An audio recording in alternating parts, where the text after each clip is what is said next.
although Dennis is, I was going to say, a decade younger than I just found out 15 years younger than I am. We knew each other's family very well. Dennis was somewhat, I would think, somewhat as a legend growing up. This kid had spirit, and I mean crazy spirit. This is the kid that there wasn't a bake sale, there wasn't an ice cream social, there wasn't a church junior high dance, he wasn't getting a cut off it. Dennis was one of those kids where he'd go to the lady next door and say, look, I'll do all the snow shoveling all year. $10 a crack. Great. Then he'd go to Johnny next door and say, kid, I got a deal for you. $6. You do the shoveling. He was pocketing $4 way back then. Think about how I started here. Entrepreneurial spirit. This guy's spirit has just been weaved through his company and everyone he's touched. And wait to hear this. Dennis Campbell started his career in the motor coach tour industry at the age of 7 when he realized, quote, that little old ladies have a lot of money, unquote. Now there's a shock. If you grew up in our neighborhood, there's a shock. Dennis later started his own tour company at the age of 15. He started a tourism publishing company at the age of 19 and started his own bus company at the age of 21. Dennis's marketing initiatives have been published in a number of educational books and university marketing texts. Here's some milestones. 1992, Dennis was awarded the BDC's Young Entrepreneur of the Year for Nova Scotia. And in 98, Dennis was awarded Atlantic Canada's Young Entrepreneur of the Year. 1998, he was named one of Canada's top 40 under 40. In 2003, 6, 7, 8, and 9, he was awarded and named one of the top 50 CEOs in Atlantic Canada. This company of his, you probably saw the buses outside, has 3 times been voted one of the 50th fastest growing companies and one of the top 101 companies in Atlantic Canada. Ambassatours has also been voted as one of the top 10 best companies to work for. Dennis was voted Metro Chamber of Commerce Business Person of the Year in 2007, and in 2009 he was inducted into the top 50 CEO Business Hall of Fame.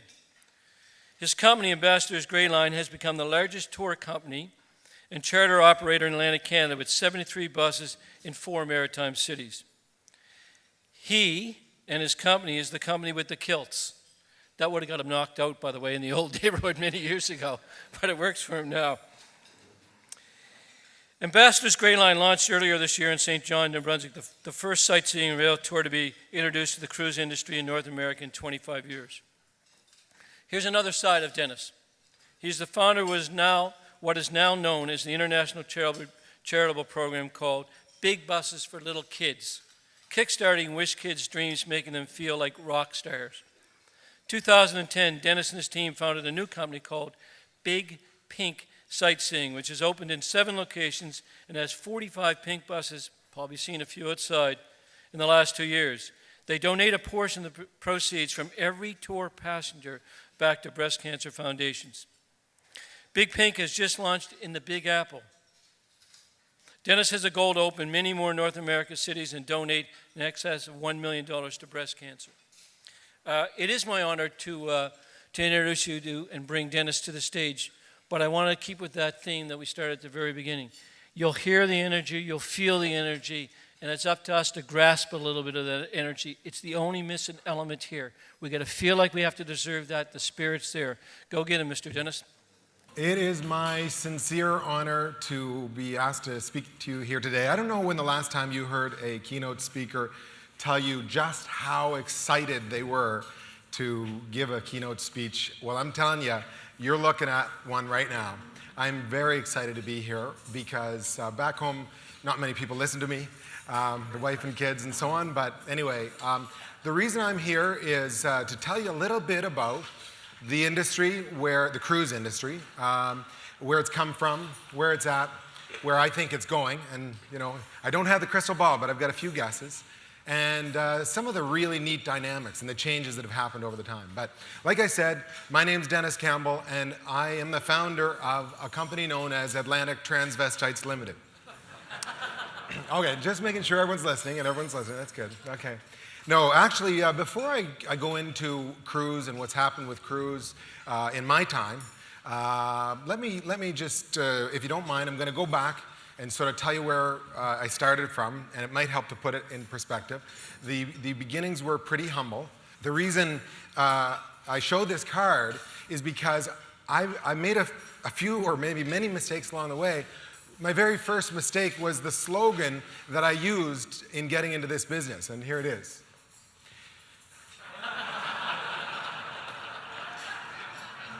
Ladies and gentlemen, at the age of 15, I honestly, truly, this was my business card. I had no idea that there was any other kind of an escort other than a tour escort. The problem with this is that I took this slogan, a very simple slogan for a simple guy. I took this slogan and I used it in the Yellow Pages. Ladies and gentlemen, I'm here to tell you that Yellow Pages advertising works. Unfortunately, it does. So when I called the Yellow Pages and I said I'd like a listing under tour guides, there is no listing for tour guides. There never has been and there is not today. But guess what, folks? There happens to be quite a section for escorts.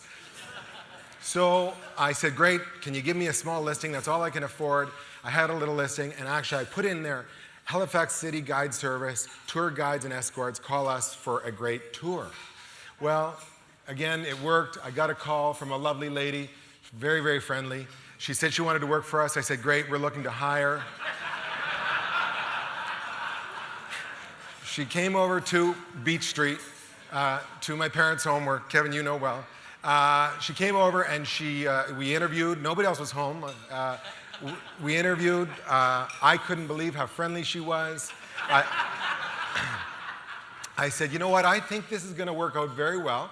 But I said, if you're going to work for us, you have to wear our company uniform. And she said, I'll wear whatever you like. So I said, okay, well, my office, I was actually apologizing a little bit.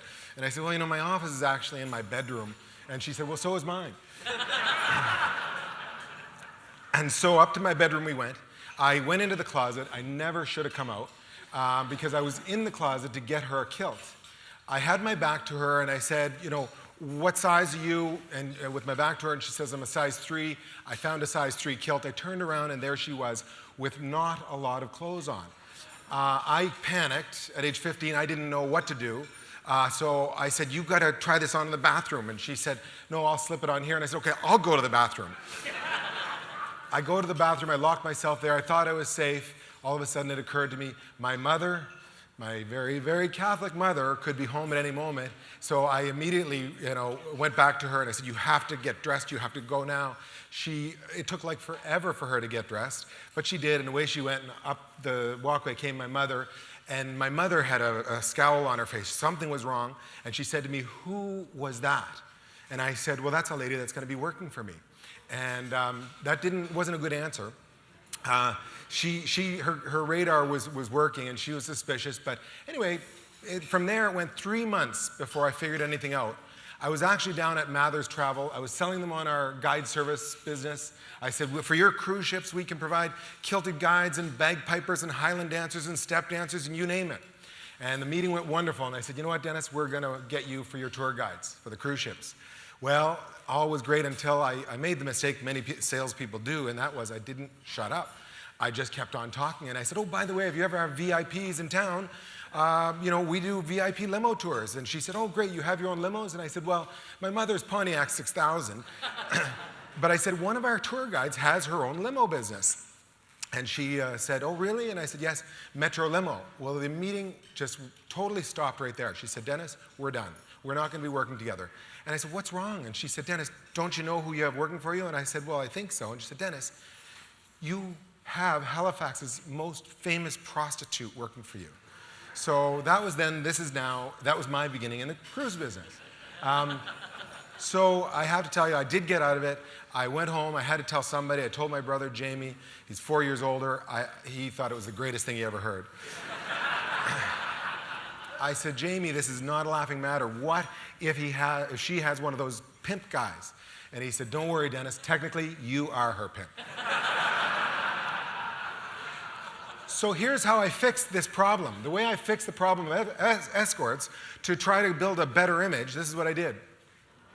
That was the next business card. Now, I don't know what I was thinking. I must have figured there was going to be one hell of a hurricane coming to Halifax with the Blue Nose crashing into the side of the Citadel Hill, the town clock. I do not play the bagpipes, and those are not nice knees. I don't have nice knees, but anyway, that was the next step. But I'll tell you where we really made it into the business, and this is kind of a neat story. This is one of the stories that Kevin referred to that's been written up here and there. I went to Tourism Halifax at the time, and I said, I'd like to get into the cruise ship business. And the gentleman that was there, he doesn't work for them anymore, but he kind of laughed me out of his office. And probably because I gave him this business card. But he said, you're a kid. He said, you really think you can break in the market? He said, you're not. He said, it's been locked up by 2 families, has been for many years. You know, you might as well give up now. I went home, I told my sister this, my sister Jennifer, and Jennifer said, no, you're not giving up. She said, how many cruise lines come to Halifax? And I said, well, there's, I think, 55 ships at that time. And she said, well, how many cruise lines? Is that 55 lines? And I said, no, actually, I think there's actually nine cruise lines at the time. And she said, oh, well, great. She said, you should write them a letter once a month, every month, and don't give up. I said, that's a good idea, but I couldn't actually afford the envelopes. I'd spent all my money on business cards and postcards. And because I had postcards, and I had lots of them to get the volume deal, I said, okay, well, you know, it's not as good, or so I thought, but I'm going to start sending postcards. So I sent a postcard once a month, every month, month in, month out, nonstop, and every month I just said one sentence. I'd say, you know, Dear Paul, we have kilted tour guides. The next month, Dear Paul, we have bagpipers. Dear Paul, we have Highland dancers. Dear Paul, Merry Christmas. Dear Paul, Happy New Year. Dear Paul, Happy Valentine's Day. It was month number 8 that was the month that really made a difference. And I had no idea it would make a difference, and it didn't seem to make a difference. But month number 8, I was getting tired of writing postcards. Month number 8 said, Dear Paul, I'm not going to stop sending you postcards until I have your business. Now, you got to realize, as a kid, I was actually very nervous to say this, but then it dawned on me. I thought, what do I got to lose? I don't got anything. So I wrote that on the postcard, sent it off, and nothing happened. Months went by, and months, and finally, I scraped up enough money to go down to Miami, to my first time going to Sea Trade. And man, oh man, was I excited. My dad wasn't too excited because he was watching Miami Vice, and he said, Dennis, you can't go to Miami like that. I said, Dad, okay, I got a knife in my sock. And he said, it's just like you to bring a knife to a gunfight. Miami's much better now. Don't be afraid of Miami. Lovely city. But went down to Miami. I go into Sea Trade, and those of you who have been there, it's like 2 football fields. I go in, and the first person I see is Lynn Ledwidge from Tourism Halifax, a wonderful promoter of this city. And I say, Lynn says to me, Dennis, I didn't even know we were going to be here. She said, Paul Stouffer from Holland America was looking for you. And I said, really? And she said, yeah. She said, he said something about, is Dennis Campbell here? And tell him to stop sending me postcards. So I said, oh, I said, was he mad? And she said, I'm not sure if he was mad or if he was joking around. And I said, well, which way did he go? And she said, he went over to the Australia reception. There's a wine and cheese over there. So I booted over to Australia, and I looked around. I asked a few people. I said, does anyone know who Paul Stouffer is? And someone says, that's him right there. He's one of those guys in the suits. And I'm not kidding you. My heart was pounding, and I thought, I don't know about this. And I thought, you know, but he could be really angry at me, but I thought, I got to engage. So I said, well, you know what? What the hell? I got really nothing to lose. So I actually prepared, and I put a postcard in my breast pocket. And I went over, and I said, hello, Mr. Stouffer? Now, ladies and gentlemen, I had never met Mr. Stouffer. But Mr. Stouffer looked at me, and he said, Dennis Campbell? And I said, yes. And he, literally, as he said yes, I said, would you like a postcard? Not knowing which way it was going to go, his exact words were, Dennis Campbell, if you'd stop sending me postcards, I'll give you my gosh darn business. No kidding, no kidding. So now think about this for a second, though. Paul was one of many in the circle. So Paul starts to tell the story, and Paul says, guys, I got to tell you the story. This guy has been sending me postcards for 2 or 3 years now. It was actually 18 months, but he thought it was 2 or 3 years. That's great. He said, my assistant came to me a number of months ago and said to me, Paul, you know how much mail you get every day, junk mail. And she said, you've been getting these postcards from this guy in Halifax, Nova Scotia, and I've been throwing them out with the other junk mail. But she said, I thought you better see this one. And he said, I looked at it, and he said, we couldn't believe the nerve of you. He said, I looked at this postcard, and it says, Dear Paul, I'm not going to stop sending you postcards until I have your business. He said, well, all of a sudden, you kind of became famous in our office, and we kept saying, what's Dennis going to say next month? Well, he then said, the problem, Dennis, was you never said anything more exciting than that. But he said, you had us interested, and we kept seeing Merry Christmas and Happy New Year and all the rest. He said, I couldn't wait to meet you. He said, I've been telling this story to everyone I meet. All of a sudden, standing in the circle, that was Holland America, was Brendan Corrigan from Carnival Cruise Lines. And Brendan says, Campbell, I've been hearing something about postcards from you in our office. And then there was Shirley Carson from Cunard Cruise Lines, and she said, yeah, I heard about this too. And then there was Andrea Corman from Renaissance Cruise Lines, all in the one circle. Ladies and gentlemen, 18 months previous, we were told we could not break into this business, and 18 months later, we landed 60% of the cruise ship business in Halifax, Nova Scotia.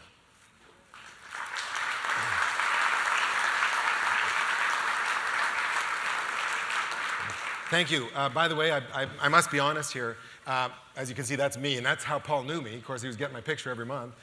This is my neighbor. This is my cousin. That's my brother. That's my girlfriend. That was the town crier who agreed to do this for going to the pub afterwards and a few beers. That was my old boss, and that was one of my classmates. So these weren't my staff. I didn't have any staff. But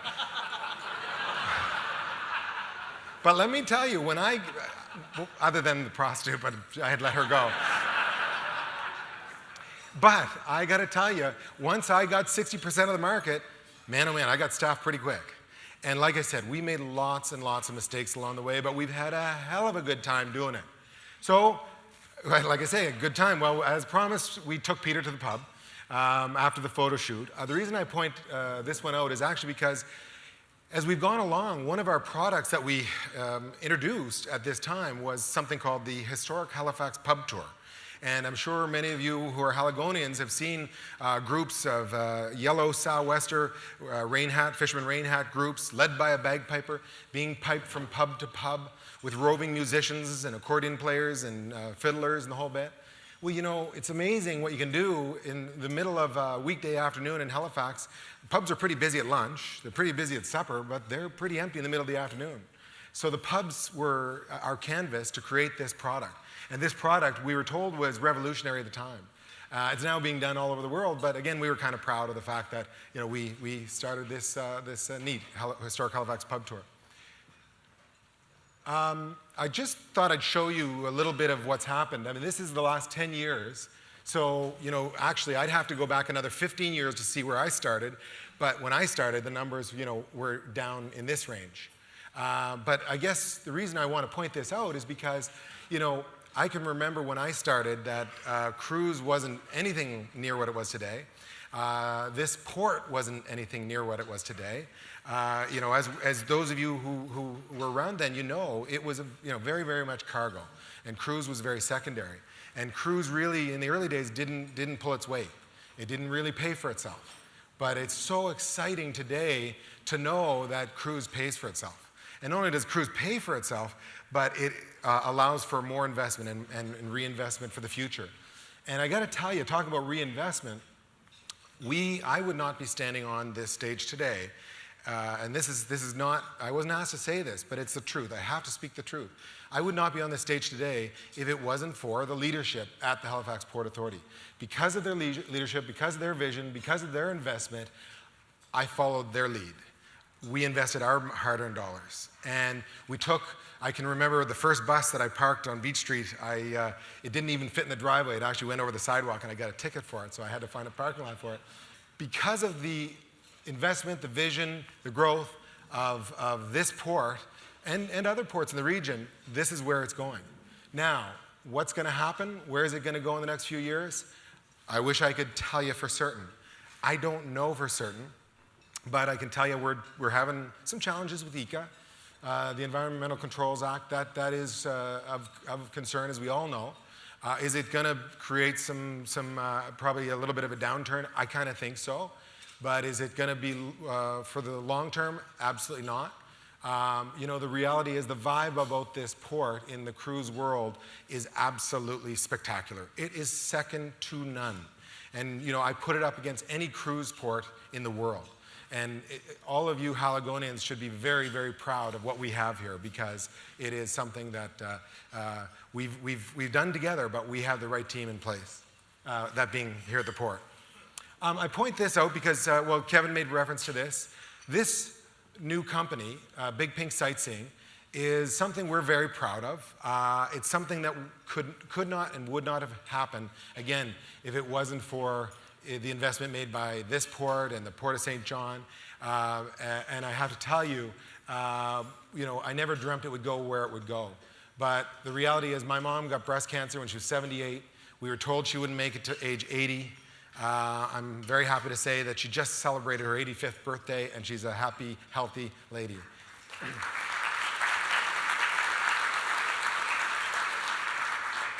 So we wanted to do our part, and we wanted to give back. And so I said to the CEO of the Canadian Breast Cancer Foundation, what do you think about us painting a bus pink? And she said, that sounds like a great idea. What's the catch? I said, no catch. I said, we'll paint it, we'll decal it. I just got to figure out how to use it, where we're going to use it. Regular service, special tour, not sure. Can you give me a few months? She said, Dennis, sounds wonderful. Take as long as you need. As time went on, I thought about the fact that because of our growth here, and the reality was our clients were saying to us, where else can you implement some of the systems that you've developed in Halifax? And I said, well, St. John is also another fantastic port. And so we said we're going to make that leap, and we opened an office there. And I called up the CEO of the foundation, and I said, look, Nancy, rather than one pink bus, what do you think about 8 pink buses? And she said, Dennis, that sounds terrific. Actually, the phone went silent. And I said, Nancy? And she said, I just fell off my chair, was her exact words. And she said, really, what's the catch? And I said, no catch. We'll paint them, we'll decal them. I said, we'll even donate $1 per passenger back to the cause. I said, and I was actually apologizing because I said, I know it doesn't sound like much, but I said, trust me, this is a seasonal business. I said, it's not a get-rich-quick business. I said, but I think we're probably going to end up donating about $15,000 to you in the first season. Well, she said, Dennis, that sounds amazing. And so away we go, and we're just about to open. And a few days before we're about to open, my business partner here, Gary Powell, sitting at my table there, he came to me and he said, Dennis, are you sure about this pink thing? And I said, oh, I think so. I said, why do you ask? And he said, well, I noticed that you spent over $50,000 in pink paint. And I said, well, doesn't everybody do that? Anyway, I said, Gary, relax, don't worry. I said, you know what? The good PR and the public relations and the community build, I said, it'll come back to us eventually. And he said, did it ever occur to you that maybe people don't want to associate anything to do with any kind of cancer on their leisure vacation? Maybe they want to get away from it. And I thought, oh my God, what if he's right? And it was a great question to ask, very smart business question. And we didn't know the answer. And I got to tell you, I had a few sleepless nights before we launched. But when we opened, our average numbers with the same vehicles, the same sort of tour, were almost double what we were used to with red double-decker buses. We had to close down sales because we couldn't take any more bookings. The next day, the sales were almost the same, and the next day, they were right there again. And so we realized we had something good. I said, we need to expand this. We need to take what we're going to donate, tens of thousands of dollars, eventually hundreds of thousands of dollars, make it millions of dollars. And so I called up my good friend in Vancouver, Rob Safrata, and I said, hey, Rob, we got to do this together. And he said, I love it, let's do it. And so we sold Big Pink Vancouver. I then called a friend of mine who was a retiring VP at Holland America. And he was opening up a little tour business in Portland and Seattle. And I said, David, I said, here's what we're doing. I said, you got to come see this. He came to Halifax and St. John and looked at it, and he said, I'm in. And he bought it for, that was kind of cool that a retired VP from Holland America was going to buy this product. And he did, and he's a real advocate for it today. So he bought it, and so Portland, Seattle, Vancouver, and of course, you heard we just launched in New York. That was very exciting. We had Miss America was there cutting the ribbon, and we had all kinds of media from all over, CNBC and MSNBC, and it was just a wall of media, and we had lots of great coverage. And we now have cities that are asking, saying we want to open up Big Pink. Toronto, Boston, Montreal, Quebec City, Portland, Maine, Freeport, Bahamas, to name a few, Chicago. So, I mean, where will it go? I don't know. But again, none of this would have happened if it wasn't for the investment and the leadership of our great port here.